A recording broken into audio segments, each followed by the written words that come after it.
You can tell her. You can tell her anything. She's a real good listener.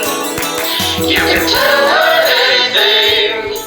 Hey confidants, it's your girl Teresa, Father Longlegs. Nobody calls me that. I just like to say that. I'm really excited for my guest today.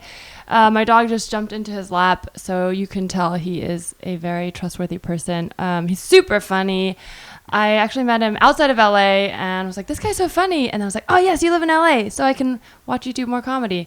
Nick Nemeroff, what's up? Hey, what's up, Teresa? I do feel like I was talking about you like you weren't in the room and you respectfully looked away. Yeah, I didn't want to make eye contact with you. Until I was done. To make sure. I didn't know if you were talking about me or not. So. What if I was like, and we couldn't get him, he canceled. Yeah. So instead here we have Nick. I've been doing this thing where I pull a tweet from guests' Twitters that I think is funny. I don't know why. I think I started doing it because I sometimes will like research guests for ideas for games, and then I'm like, you know what, these tweets are making me laugh, so I'm going to share them. So here's your tweet for the audience that I liked. It said, people always ask me, Nick, you're dumb. Classic. So simple, so funny. Yeah. Love it. Really kind of harkens to the Jack Handy days.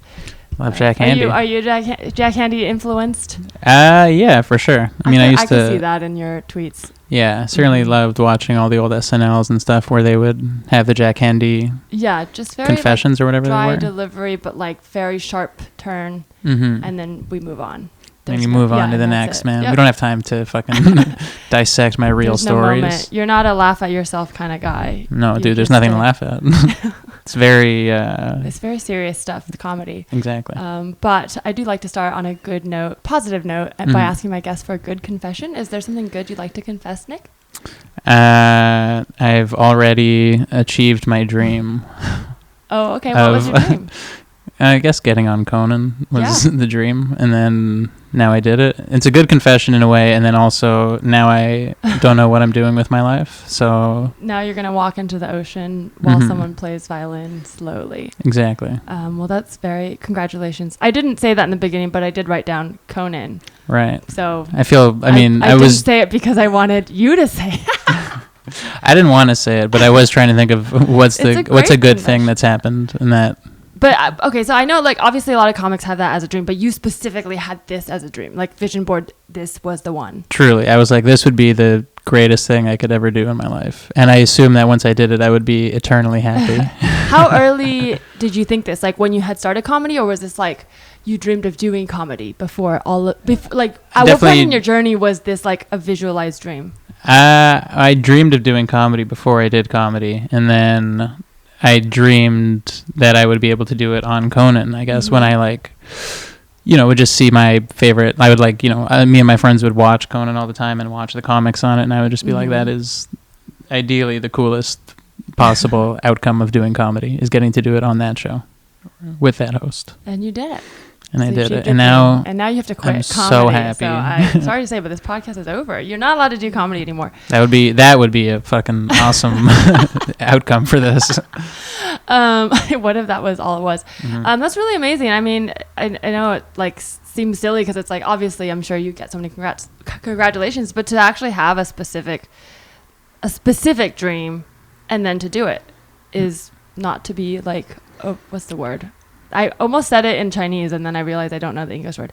小看 in Chinese means little looked, and then I wanted to say overlooked, but overlooked is not the right word. The word, like, not to be taken lightly, maybe. Sure, yeah. You know what I mean? Like, it's an achievement, even if we want to be humble. Like, it's something that. Certainly, when I think about imminent death, or if the Earth is going to die, or if I'm on a plane, you're okay with I'm it like. Now. I did what a lot of people don't get to do. So I feel very at peace in that way. That's awesome. Well, that is a great confession. Do you think about death a lot? I think so. You do? Are you scared of death? Sometimes. I don't know. It goes back and forth of like sort of being at peace with it. And then, because it just also seems so inevitable with, how things are going. Sorry to break it to you, but it's not just inevitable, it's definitely going to happen. True. I guess that, it's going to happen at some point. But it seems inevitably close sometimes, you know. Oh, I see. So there's more of a real fear. Like Yeah. it's close. Like it's not abstract. It's concrete. not. Yeah, exactly. I just constantly feel like people are going to either on the street kill me, or I'm Really? going to be in a car and I'm going to get into a car crash. It truly, Wait, what? yeah. No, wait, Maybe we I need to should unpack this. Is this you think people are gonna kill you? I think just or like beat the shit out of me or something. Have you been? Where is this coming from? Have you been beaten up? No, but I think I have an extra paranoid mind, Okay. and maybe because it hasn't happened, I just keep thinking I'm like, well, that just makes it more likely that it's gonna happen. Yes, that is how statistics works. Yeah. The more I don't win the lottery, the more likely I will win it tomorrow. Yeah, exactly. Actually, I don't know what I'm talking about. It could totally not. Does that? No, I don't think statistics. I think if the chances are small, it's always small. I think you're right to make fun of me and use that lottery thing as a good example. No, it's not uncommon to be afraid of death, but I'm always fascinated by people's relationships with death. But I wish I could ask that when I first meet people, but I can't because it's creepy to be like, "Are you afraid of dying?" Right. But it's one of my favorite conversations to have. Mm-hmm. Because we don't know. I don't know. Like, death is so interesting. What do you think happens after you die? I don't think anything happens, but I think a lot of people who are afraid of dying are afraid of the life right before they die. Because they're afraid of the pain. A lot of people are like, oh, I don't want to die because I don't feel pain. I'm like, well, when you're dead, you won't feel pain. You're afraid of the life leaving you, which is still life. So you're not afraid of death. You're afraid of too much life all at once. Right. Sure. Not you specifically. But this is morbid. Well, this podcast is sort of loosely inspired by therapy. What's your relationship with therapy? Like, do you go? Have you gone? I went for a few, like basically 1.5 years in Toronto when I was like 24, 25. Okay. And then... That's where you grew up? That's or like, you started comedy there? Yeah. That's where I moved when I was 20. That's where I became a man. That's where I grew up emotionally. And then I thought it was really, really helpful and great. And then sort of things in my life sort of like I, felt like I had dealt with this stuff that I was most concerned with, and like I had sort of a steady life going. And then I stopped going. And I think that was a mistake. There's like times of your life where you can start and stop. Yeah, but I think because I had, gone for those 2 years or whatever, I was like, oh, I sort of get it. And then I had a very transitional year last year of just like moving and, going through a breakup and stuff. And then... Oh, all at once. Were you guys living together? No, but we would spend, Gotcha. 5 or 6 days a week at one of our places, basically. But the moving was unrelated, but just coincidental. Yeah, moving like from Toronto to LA. Also like moving countries and coming to a place where I didn't know many people and all that. And then so I started going back to therapy about November of 2019, I guess. Oh, okay. And I've been, going regularly since then, and it has definitely helped a lot, and I think it's a super, if you're able to do it, I think it's a crazy important thing, Yeah, that's awesome. I mean, it sounds like you have a healthy awareness of what you need and are not afraid to go. Yeah, there's some that sort of like treatment. No, I mean, I didn't start going until I was an adult because I didn't grow up having it, and it did really change my life. But I don't think it's all the time. I take breaks too. It's good to be like, I've handled this thing and now I want to live. Yeah. And I found sometimes when you go in, like obviously when you go in and like something is really on your mind, I think it's really helpful. And then if you go in sort of not knowing what you're going to talk about, some interesting stuff comes up where you're like, oh, I guess I hadn't thought about that for like 20 years or something, from your childhood or from your adolescence or whatever that you realize maybe has influenced a lot of how you are, how you think, basically. Yeah, it's all sort of related. I mean, I feel like I used to hear the jokes about it and just even say them myself, and it wasn't until I really like have my own breakthroughs that I was like, oh, these jokes come from, like when people are like, oh, blame your parents. Obviously, that's the reductive version. It's not really like blame your parents, but everything is kind it's just connected like to that. Something that they did has impacted you in a way. Yeah. And I used to kind of just hear that and be like, haha, that's funny. but there's more. But then now I'm like, oh yes, no, it truly is.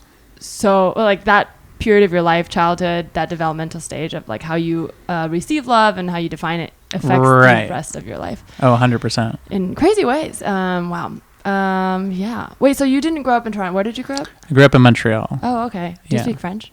Yeah. Ah, cool. It's I went to Montreal and I got confused by the French because it's different than French. It's true. It sounds like a French with an accent. Yeah. It sounds like, the way I hear it, it sounds like sort of ducks speaking. Ducks? It's a kind of not a nice, beautiful way of speaking, I would say. The Quebecois French. Oh, yeah. Yeah. I like it, but it definitely does sound like English people speaking French. So it took me a while, especially when everyone's doing it. It takes me a while to get used to. Mm-hmm. But I went by myself. I guess I would go back now as an adult. I did a really last minute trip where I just like booked a Greyhound bus when I was living in New York. Oh, yeah. Over so spring close. break once, and then just used to be this site called couch surfing. Mm-hmm. I don't know if they had that. I mean, they obviously had that in Canada because I did it there, but I don't know if it was a big thing there. Mm-hmm. It was literally like so sketchy when I think about it, but you go on the site and then, you have reviews of people and peer reviews, but you just go to a stranger's house and sleep on their couch. Right. So I did that when I went to Montreal. And it was fairly safe. One of the guys did try to touch me, and then I just told him no. But looking back, I'm like, yeah, this is probably why this is a free. And it was free accommodations too. Free. Oh man, it's free. That's why it's not very. You can hear where it would go wrong, right? And it did go wrong, but it was fine. I came out fine. I'm glad. Damn. But when I look back, I'm like, what are you doing, Teresa? Just this is very naive of you to go to a different country. Yeah. By yourself, with no friends, and on stay spring on break. strangers' couches. Yeah. But that was my only time in Montreal, so. Damn. Aside from that, it normally is better, but yeah. I had fun. Great. Cool. Wow, I don't know why we got on that tangent. But Nick, is there anything you'd like to tell me? There is one thing I've been thinking that I should tell you specifically. Oh, okay. Well, I can't wait to hear it. When I was in high school, I doctored my report card and gave it to my parents. Ooh, okay. This is a juicy one. Yeah. I love high school confessions, and I love a good scheme. Yeah. Okay, so let's get into it. So you doctored your report card. Was it something you regularly did, or was there a moment where you're like, oh my God, everything's bad. I failed this class. There's only one way out. Well, I would regularly lie to my parents about how good school was going. Okay. And then always I would have to face that lie once the report card came. And this time I think that I just had gotten way too into video games basically. Okay. And would just play either NHL or Madden or something for hours after getting home from school every day. And then I was like, oh fuck, I know I'm going to do that. Or what? So it would have been grade 9, okay. Which is, or at least where I went to high school starts in grade. Where I went, it started in grade 7. But I don't know if that's the case all throughout Canada. So weird. No, I'm just kidding. We're messed up, dude. Well, it's $9 is $7, so the conversion makes sense. Grade 9. Oh yes, that took me a second. It was people. Whoever's listening here. Whoever's listening is fucking dying dumb laughing. American math brain. I'm not good at math. And so I just, I was feeling desperate to not. I feel like we had an agreement also with my parents, if I didn't do well, there was going to be some punishment of either I wasn't allowed to go to camp or video games taken away or something like that. So I was vague, they're vague idea of punishment, but not set in stone. I think it was. I just don't remember it now because gotcha. I think I've tried to repress the shame I felt for getting caught. How did well, first, how were you lying to them about being were they just how's things going? You're just great. I got what's the degree of? I think they're like, do you have homework? I'm like, no. Gotcha. And they're like, did you do your homework? I was like, yeah, I did it already. Kind of like that kind of stuff. Okay, so you just weren't even trying, or were you not really getting it at all and doing poorly, and then just? I truly think I just wasn't trying. Because I think classic video games are more fun than homework. Yeah, exactly. Especially for 15-year-old-ish or something like that. And so I remember getting the report card, and it was the final. So it was the end of the school year. summer report cards. So I think what was working in my favor was that there was no parent-teacher interviews. Okay. Because they used to give you your I was report gonna ask card. that. They never had any talks with the teacher. They would, but I think when you get your last one, I guess, that because it was the end of the year, there just was no follow-up. So I was teachers like... are like, I gotta go on my vacation. Oh, yeah, I'm sure they're like, I don't want to fuck fucking this. Yeah. talk to these parents anymore. So I was like, okay, I know they won't have to talk to the teachers. And then I like went into my school's library. Okay. And what I did was I like found they just use like Courier font or something on the report card. So I like printed out a bunch of numbers that, were better than my actual grades. Okay. And then I just cut it and then pasted it and then like photocopied it like 100 times so that like it was like kept getting more and more degraded, so you couldn't tell that there was like something pasted on top.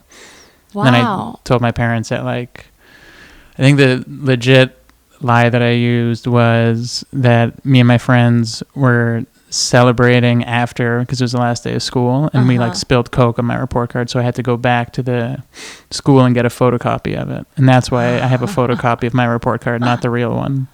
Wow, you really thought this through. Mm-hmm. Just think about you cutting out numbers like a little math serial killer. Oh, yeah. This is so smart for a ninth grader. I would never have thought to do this. Is this like just all from your head, or is this like a thing kids did in Canada? I actually this was a rampant thing all across Canada. Well, I've heard of people, you draw the little line or whatever. I don't think that works very well, but if if it's like a letter. Or a red pen where it's like. Right. There was this movie that me and my friends got obsessed with that was not a very big movie at all. I'm trying to remember. I think it was called like Cheaters or something. Okay. And it was like maybe even a straight to DVD movie, but it was like a high school party movie, but they like taught you how to cheat in class. And it was stuff that actually me and my friends did implement at some classes in high school where like you would go and steal the test and like copy all these things. And then you would have like your friend like during the test would like cough if the answer was A or like knock twice on the desk if it was B. It was just like sort of very rudimentary, but sort of felt creative and badass at the time. I mean, that's honestly like if you can pull off a heist in high school. Yeah, that's kind of how it felt. That should be like a secret menu grade. Like if you're doing heist stuff. Yeah. In high school, you can get another grade. That would be your heist grade. Yeah, for heist school. Oh, there we go. That's why you're on Conan. And yeah. Just love wordplay, man. Okay, so you got caught because you mentioned that before. So yeah. So what happened when you took? So you just took it home and your mom just didn't buy it, or no? Well, they did buy it. Okay. And then I have an older brother who is 12 years older than me, I think. Oh wow. Okay. And so Are you the youngest? I am the youngest. Okay. Yeah. And he was coming over, I think, for dinner that night. Mm-hmm. And he looked at the report card, and I think he was way more on top of it. And like some of the letters were like a bit tilted or something. Like there was something a little bit off that he could tell. How can I ask? Like, what was the gap? Like, how bad were your grades, and how much did you lie by? Probably. I think as part of the deal with my parents was that like I had to get maybe 80s and everything or something, and like I didn't fail anything because I think that would have been impossible to explain away if I had to like go to summer school or something. Like, no, I did really well, and they want me to go back to yeah, I just want to hang out for like 5 hours every day. So I like didn't fail anything, but like let's say I got like 60 or 65 or something. Okay. And I probably boosted it up to like 80 or close to an 80 so or something like chunk. that. Okay, so there was some like 2 letter grades or 1 or 2 letter grades. 1. Yeah. Wait, yeah. C to, yeah. There was definitely like not like a 1% difference or something. Okay, yeah. And I remember this is truly, I've talked about this in therapy because this is one of the most, I don't know, emotionally things that I feel worse about in my entire life. My brother, he took me upstairs and he closed the door and he's like, I'm going to ask you one time. And he was being very, very good older brother. Like he's not really a disciplinarian, especially with me. But at this point he was like, I'm going to ask you one time. Did you change this report card? And I said, no. And he's like, I'll believe whatever you say. Just tell me yes or no. And I said, no. And then he went back to my parents. And nothing was said that night. But then I found out later that he told your parents. Yeah. He's just like, I think you should ask the school for the report card. Oh. And they did. And they never told the school that I changed the report card or anything. So he wanted...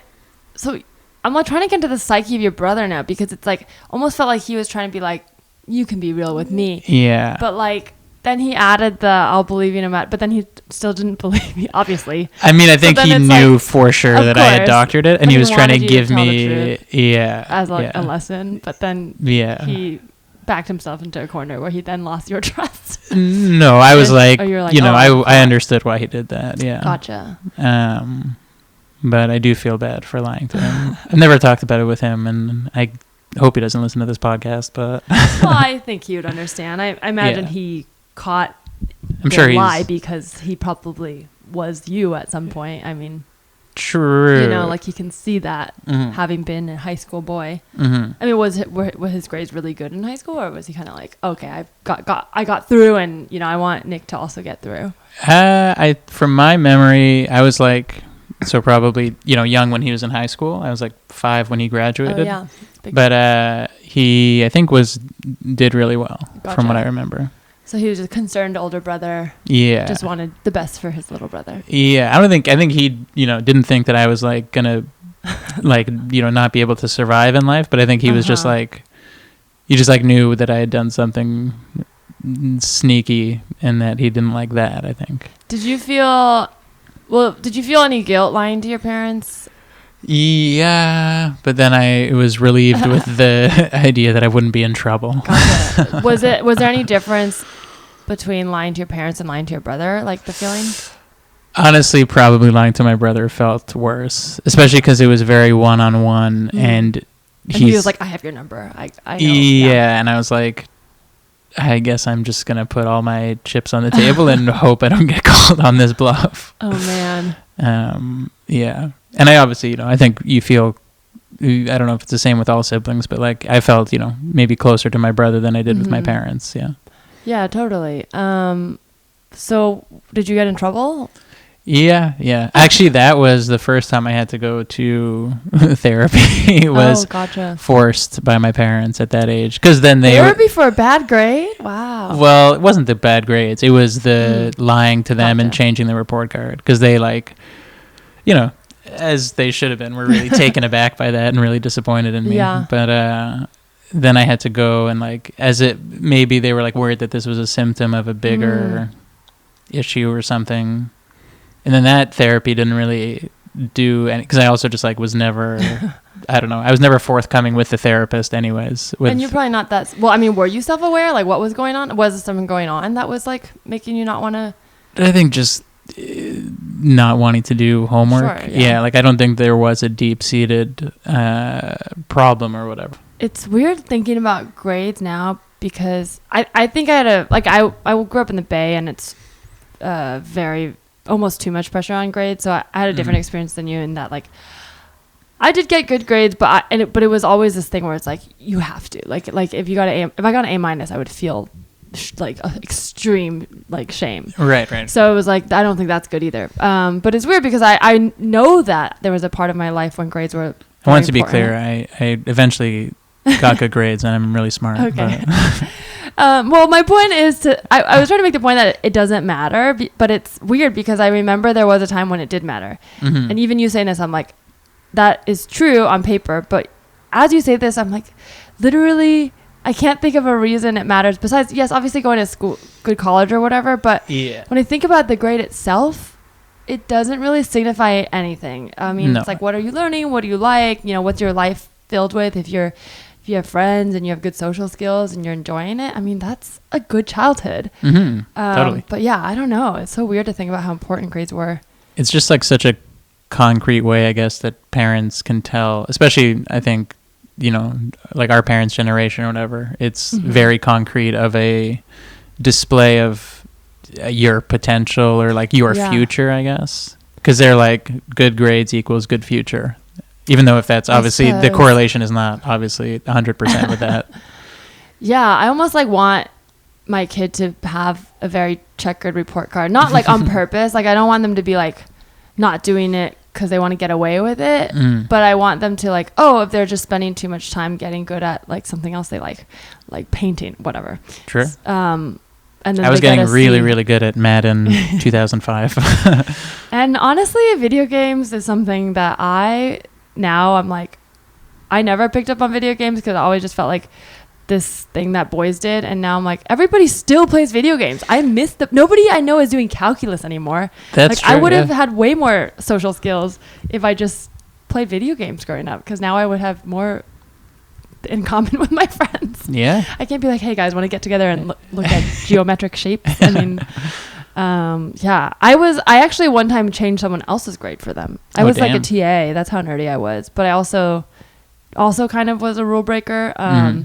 So like there was a really cute kid in my class who was dumb. Oh. And he asked me to change his grades. And I did. Damn. And I never got caught. That's so nice. I like boosted like, I couldn't like get him for like to like, it would be like if it was like around like at the edge of a 10, I would round it up to the next grade. But I think I got like a C up to a B for him, which is that's very nice. Pretty bold. Yeah. I wish if my teachers had just done that, I could have avoided everything. Like, well, I wasn't the teacher. I was the TA. Or TA, yeah. Looking back, huge breach of trust on my part. But somehow I didn't feel guilty because it wasn't for me. But I probably should have felt guilty. True. You're like, I'm actually helping this person out in a way. Yeah, but I probably wasn't helping him. He probably in the long run. He probably just didn't do very well into his future. Right. Or maybe girls are still helping him out. I mean, maybe that's his life. Look, if you're charming and I mean, that's a skill. So that's true. He's probably worked on that. Yeah, he's probably working in the White House now. Yeah. Yeah. Wow. Okay. So sounds like that was a very pivotal moment for you, and also caused you to have to do all these things like therapy and all this stuff. So did you shift your perspective about school after that? I think that I was like, I probably shouldn't lie as much. So you actually learned the lying lesson. It wasn't just that you got caught. You felt I became obsessed with truth and stuff after that. Oh, especially for a few years. I was like trying to be like principled and like never lie. Even though, I think that's sort of impossible in a day-to-day life of like never, or just like, you can withhold something and that technically, would be a lie or something. But you valued honesty. So that's, it sounds like in a way your parents taught you, the lesson they wanted to teach you was taught. Right. I think, I don't know if they were even conscious about teaching me a lesson at that point, rather than just being like, oh my God, I never thought our son would do this. What's going on? Were you raised religious, or what was your household like? We grew up Jewish, but very like secular Jew. Not like we would go to temple on like the high holidays. Like we celebrated Christmas over Hanukkah, basically. Gotcha. So in general, like things like just like the value systems was more just like general sort of what we're taught in school, like treat others the way you want to be treated, that kind of thing. Yeah, 100%. Okay, so but you were obsessed with honesty. That's really interesting to me because it can kind of go different ways. I could see it going where you're like, oh, I got caught, I'm gonna just be like more smart about like getting away with it, or angry that I got caught and this is unfair. But you kind of went like the I was like very positive route. Yeah, maybe I was like, I got caught, I need to not be in this same situation again. And you cared about being like, you valued honesty after that. Like, would you be upset if someone lied to you? Yeah, I mean everything's contextual, but yeah, I think so. Because I tried. Yeah, because you realize how much it hurt to be on the other end of that? Probably. I'm sure that's part of it. Were there examples of times when you would have lied, but because your newfound knowledge of being honest, you're like, I'm now going to take this path or whatever? I don't have an example, no. So okay, now it all sounds... more just I mean, I don't know. I don't know the intimate details of your life, but it's really interesting to see that change, because I'm sure you haven't thought about it that way because that's who you are, but it can really go different ways. I feel like not everyone takes that path when they get caught. It's possible, yeah. I guess I just was like understood that this was I needed to make a change now. Yeah. When did you start? Was comedy always there when you were in high school? Was that something you always wanted to do? Or, Yeah. Or when? How did you get from, boy Nick to adult Nick? I did always, like look at comedy and comedians and stuff, and you got obsessed with like Mitch Hedberg, and I remember being obsessed with The Lonely Island when they came onto SNL, and like I bought like a t-shirt of theirs online and stuff. Aww. And then you cut out some letters to put your name on it instead. Yeah, exactly. I was like, I was like, Mom, I made The Lonely Island. And yeah, I think just always thinking in the back of my mind somehow I was like, yeah, I'm going to do comedy at some point. And then just sort of eventually having to make the call to like book a spot at the first open mic, which was at this comedy club in Montreal. And then I was like, oh shit, now it's real. How did your parents feel about you doing comedy? I think it's been quite a roller coaster Have you for them. About it? Yeah, they don't. Well, I told them I'm out here going to school. Oh, okay. No, but I don't know. Sometimes it looks really good, like getting to do stuff on TV or whatever. They're like, I think they like that they can tell their friends about that, and it's like something that they can understand and even see. And then other times they like are like, God, I wish the same thing too, that there was something more steady or like not as volatile as comedy basically that I was pursuing. But they're supportive, very supportive. What else? I don't think, it is a thing I want to be doing the most for sure. And I think if I wasn't doing it, I would just be thinking about wanting to do it badly. Yeah. It seems like that's with a lot of the arts, but especially comedy, because it's in the scope of the arts, it's probably one of the most thankless ones. I mean, like, I don't remember who was saying this. Someone it's been said by many people, but someone recently on stage was saying like, first prize is like fame and second prize is nothing in comedy. Like you're either like very successful or you're like doing, whatever, walking dogs, and nothing wrong with that. But it's just that the gap is so big. Whereas in the other, a lot of other arts, even like illustration, which feels like, like old school painting feels like a dying art. But if you sell one painting, like you could pay for your house for a year, so the gap is so much bigger in comedy. Yeah. It's definitely, the disparity is very big. And it's weird because the disparity in like talent or, sense of humor is not necessarily as big as the gap in financial reward or whatever. Oh, sure. Yeah. I wonder why that is.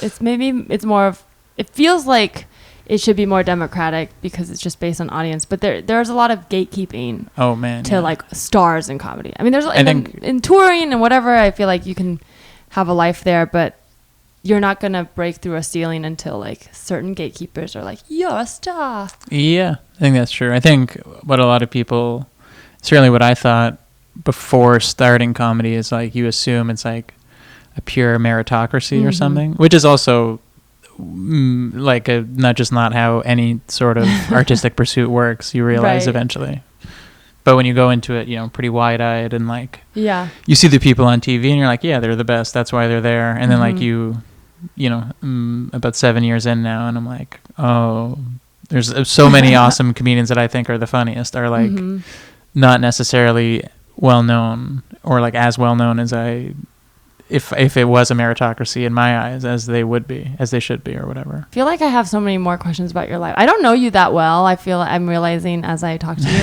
No, I mean, like, cause that's how it is with comedy. Like you can be really familiar with someone and then I'm like, oh wow, so you grew up in Toronto, you did this. But then I'm like, I don't know how much you've already talked about very publicly. So it might be very boring for you to rehash your story. Right.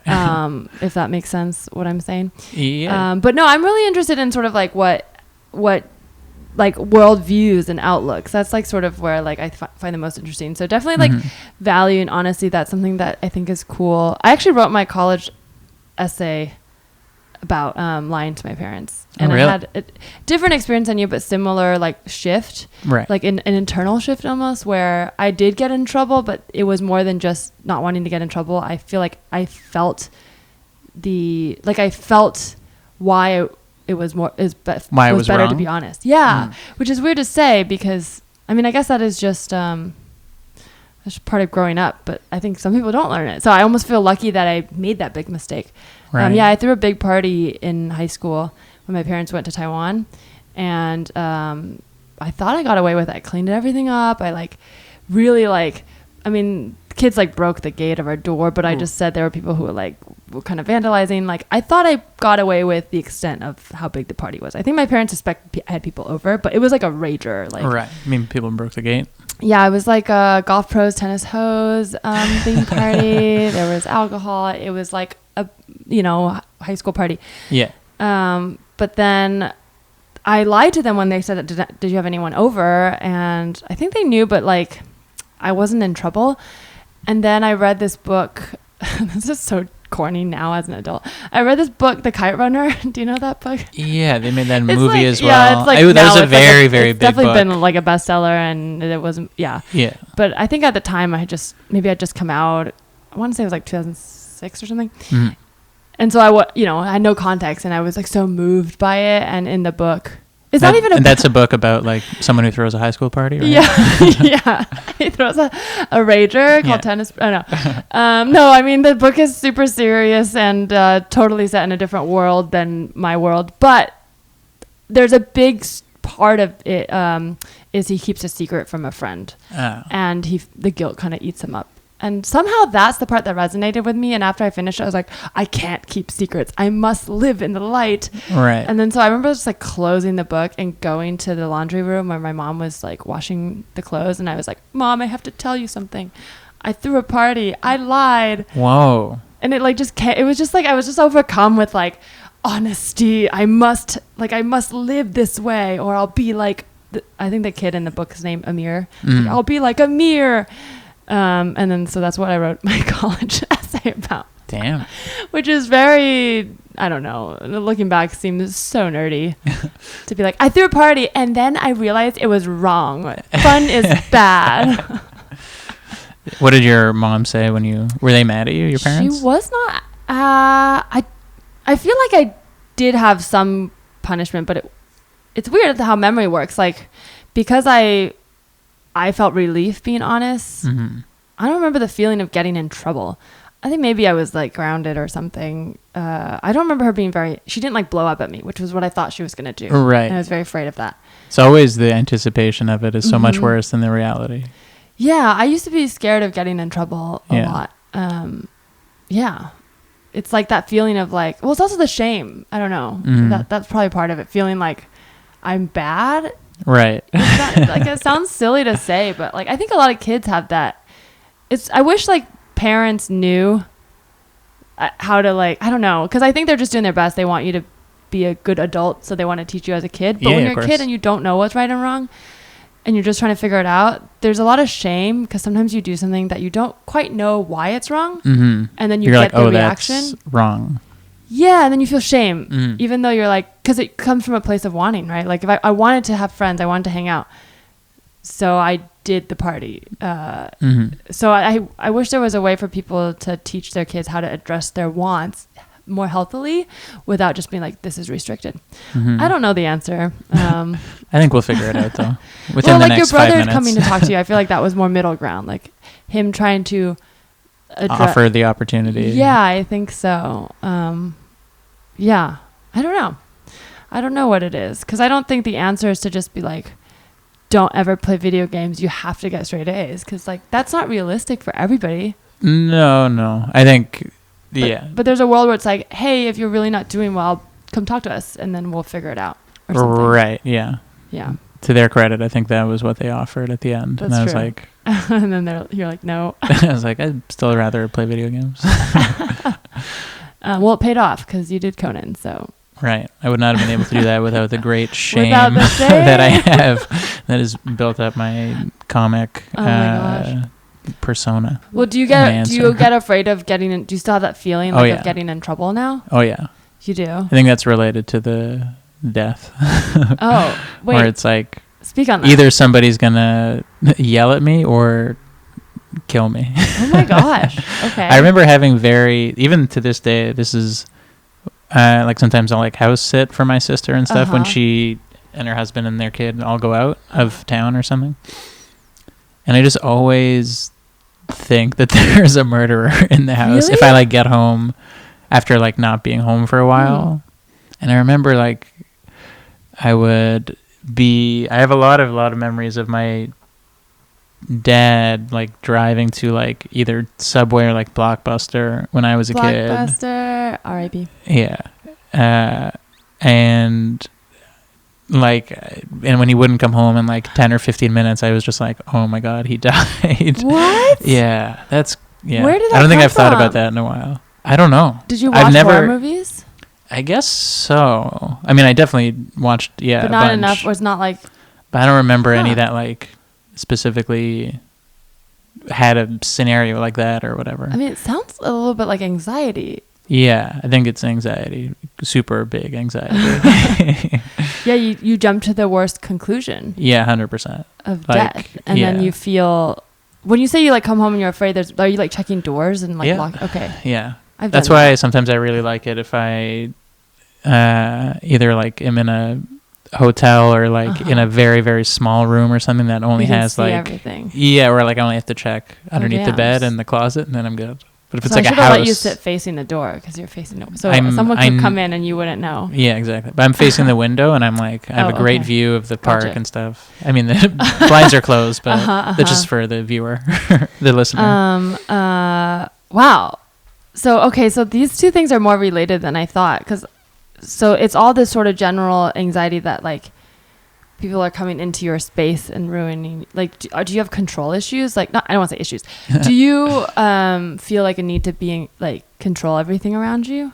I think so. Yeah, I haven't really talked about that in therapy, but the more I do either like, comedy tours or something like that, it's just like I like to control all the aspects of that, I guess, and like make the posters for it. And if I like did a show with a friend in Toronto, I would like do the poster for it and like do the event page for it, and all because I feel like I wanted to, I guess, make sure it was done the way that I wanted it to be done. Yeah. Yeah. I mean, there's a certain, like, at a certain level, that's really good. I mean, that's like very, I think a lot of people say they want to do stuff and they don't. And so if you're doing all of that, that's like, you're a very proactive person. But yeah, I mean, I think I have some control issues too. And it becomes, sometimes I'll try to let go, but then I'll let go too much. Like, it's hard for me to do half. It's hard for me to be like, you do this and I do this. Like, it's either I'm driving it or I let someone else drive entirely. Yeah. It's really hard for me to be like, let's switch off. Right. I think I'm like that too. Yeah. Like it's either also very volatile. It's like either all or nothing, maybe. Interesting, man. This murder thing is. I wish. Yeah, I don't think we're gonna crack it today, but it is interesting. This is good. I'm gonna talk about this in therapy. Yeah. I'm not afraid of murders now, but I used to be terrified of them, and I didn't watch horror, so that's why I'm wondering if that comes from a place. But I don't know where it comes from. I would like we had these windows that were like kind of didn't have blinds for a while because we just moved, and they were like big, and it was very dark outside, so it would just be this like big gaping like black hole, and I just would look at them in my bedroom and imagine like faces popping up, and it would scare me so much. And I was like, I can't look at the window because at any moment like a murder will just pop up. But I don't know where that came from because it was like a very safe area. There are no murders. I just looked into the woods. I know, but it never has anything to do with the actual reality of the situation, I feel like. Yeah, but a sense of fear can be healthy is what I'm learning as an adult. I think as a kid, it's a little overwhelming and you want to obviously learn how to cope with that. But I think as an adult, I don't know if you've been able to tune it out a little bit more. I've been able to tune it out more as an adult, and I've found that now when I do feel uneasy and fear, I do listen to it because sometimes it's my body telling me like something's not right. Right. I think I've maybe been able to tune it or like be like. Or is it still overpowering your day-to-day life? No, it's not even like day to day, but like now I'll be like, okay, look, I've thought this like a billion times now and nothing has happened. So I can sort of like use that reminder that like I'm probably just overthinking it or whatever. Possibly. I mean, not. I don't want to scare you, but I do think sometimes. You mean you will be murdered at No, some I don't point. think you'll be murdered, but I think that feeling, that fear, Right. is actually sometimes trying to communicate something to you, and especially living in LA. You It's think not it's always my house is fear. haunted? No, maybe. But no, I don't think it's the house is haunted, but I don't think it's nothing. You just have to learn how to discern it. Like you might have a stronger dial than I do, so you're picking up on little. It's almost like you're Superman, but for Well, no, I'm paranoia. exactly like Superman. But you know, that He's scene- super paranoid. You know that scene what people in don't know. Superman where he hears too many voices and he can't tune it out, and then his mom's like, "Just listen to my voice." Okay, I don't, but Okay, so that's I'll like, but you know, he look has it up like on YouTube. super. I don't even know. It might have been the bad version. I think it was Man of Steel, which is the worst Superman movie. is that the That's the like most DC one, recent yeah. one? Okay, yeah. So don't watch it. But there's a scene. You guys know how Superman has super hearing.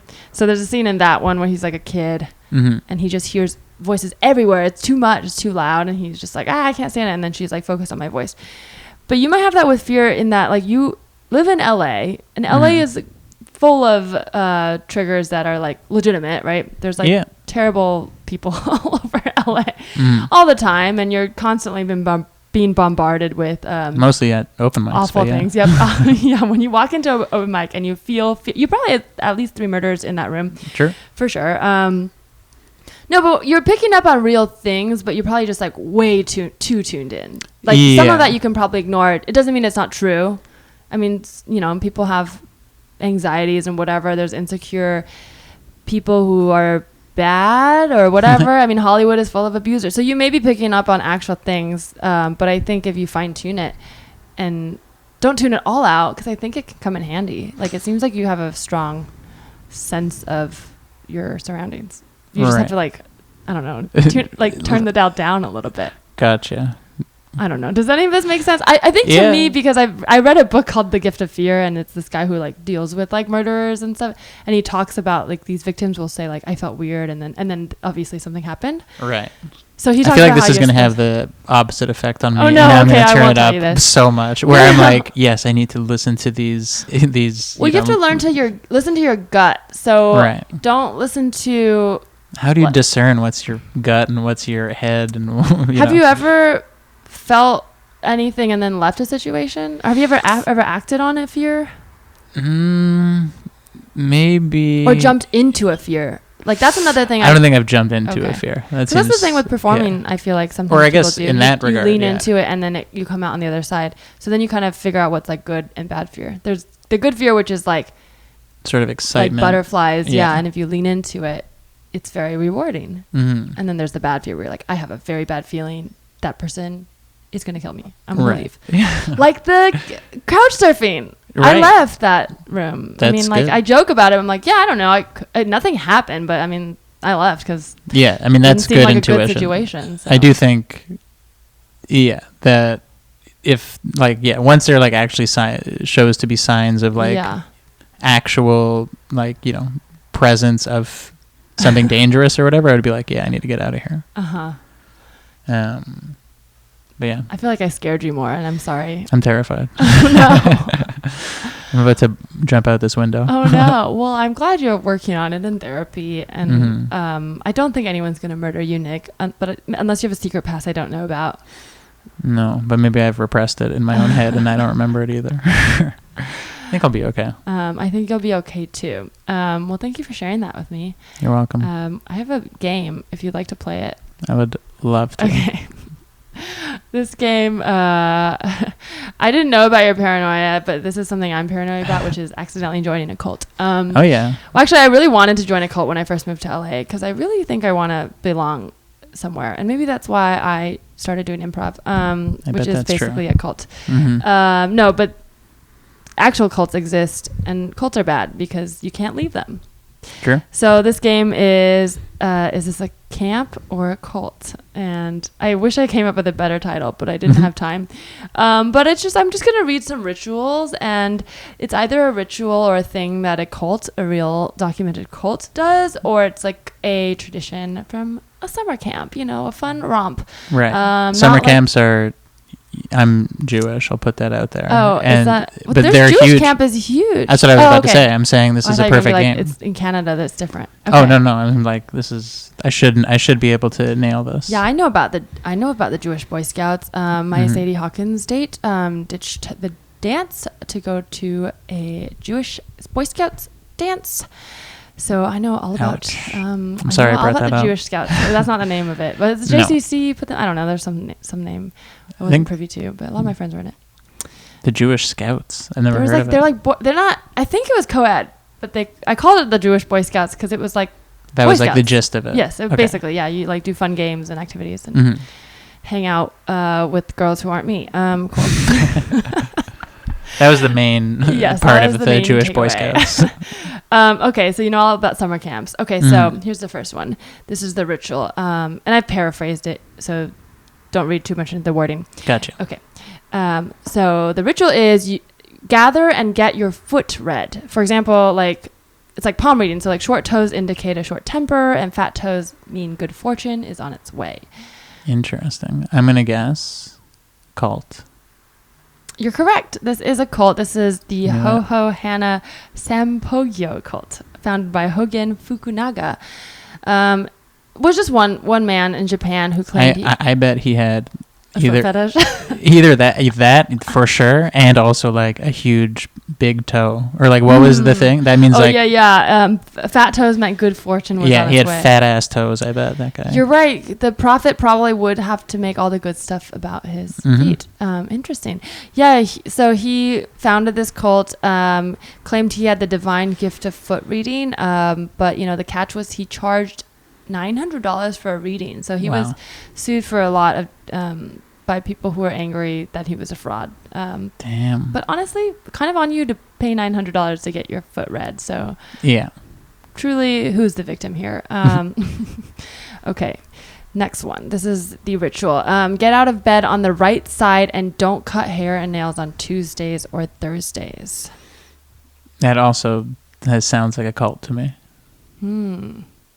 It is a cult. Yes. Wow. It's a macrobiotic cult led by Guru Mario Pianesi in Italy. It's good that we're giving these people some shout outs. Yeah, maybe I shouldn't say it. No, I just want to say that so you guys know I fact checked. But also I just read articles, so maybe the articles are wrong. But yeah, so this guy is like a macrobiotic food guru, but very strict rules to follow him. So people thought they were getting into this like diet, sort of like lifestyle. But then he would have these rules like you can't laugh, you can't use the internet, and it's like at that point it's like, but you have to get up on the right side of bed. yeah. Wow. And then there's certain days where you can't cut your hair or nails. Jesus. Yeah. Okay. So you're doing great. Thank you. All right. Here's the next one. Eat uncooked cheese curds dipped in sardines while blindfolded before bed. Is this a camp ritual or a cult ritual? This sounds to me like a camp ritual. You're correct. Damn. This is part of a gross classic out contest. camp ritual. Yeah. Have you done anything like this? Every day of my life. This is this was like cited in an article on bus.com, but it's part my of a favorite gross website. out, not boobs.com, bus.com. I thought it was like BUS. BUS. Like the form of transportation.com. I'm sure there is. You got to go to bus.com. Go to bus.com. Yeah. Check out my buses on bus.com. No, they do these things called gross out contests. I think it's a lot of at boys camps, but you have to like kind of, I guess, just do nasty things before bed. Did you ever do anything like this at camp? This never happened at the camp, but this was like a rumor that this was a thing at camp, and it was called Oh boy. It's called, I believe, Cream the Cookie. And this is yes, I've seen. What's that Van Wilder? Oh, is that in? Maybe that's how it got Isn't that the one started. where they all jizz into a Twinkie and then eat it or something? Basically, but this was on top of a cookie, so a little bit different. Okay. Its own twist. Interesting. And then it's like the person who comes last on the Has to cookie eat has to eat it. Yeah. Huh? At camp? Wow. Mhm. That sounds like a frat hazing thing. I guess a lot of similarities. I mean, a bunch of teenage boys in like a cabin is basically a mini frat, right? It's just like an excuse because they're just all just like horny anyways, and they're like, how do I masturbate without people making? Let's all do it together. It's a game. 100%. Yeah. Wow. Okay. Here's the next one. So certain people are given a stick that they have to carry around, and that guards the luck of the group. That guards the luck of the group? Yeah. I'm going to say camp. You're correct. Yes. It is cheer camp. It's the spirit stick. If you drop it, you will bring your team, your squad, actually. It's called a squad. I your gotcha. squad bad luck. So Damn, this squad is true. goals. I was in cheer camp. Did you do Very that? real. I never dropped it. Oh, I see. But we I see. did get this. But I'm saying you did yeah, this ritual? The sort of the squad, kind of like the squads that performed well will get a spirit stick. Damn. And then you could decorate it, pass it around. Was it just a regular like stick from outside?